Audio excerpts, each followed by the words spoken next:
சுதந்திரம் என்பது பலருடைய உழைப்பு, அர்ப்பணிப்பு, தியாகம் என்பவற்றின் அடிப்படையிலே எமக்கு கிடைத்தது.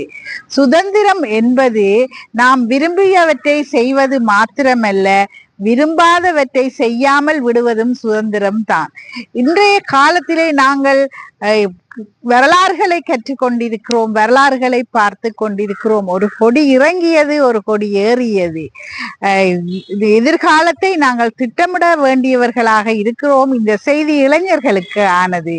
இளைஞர்கள் எவ்வாறு நம்மளது தேசத்தை கட்டி எழுப்ப போகிறார்கள், எதிர்காலத்திலே இந்த தேசமானது அவர்களுடைய கையில் இருக்கிறது. இந்த இளைஞர்கள் இன்றைய காலத்தில் எப்படி செயல்பட்டு கொண்டிருக்கிறார்கள்? மதுவுக்கும் போதைப் பொருளுக்கும் அடிமையாகி சமூகத்தில் சீரழிந்து திரிகிறார்கள். இவர்கள் தான் நாட்டை கட்டி எழுப்ப வேண்டியவர்கள். இந்த மது போதைப் பொருள் பாவனையில் இருந்து விடுபட்டு இவர்கள் தங்களுடைய வாழ்க்கையை சீரமைத்து கொள்ள வேண்டும்.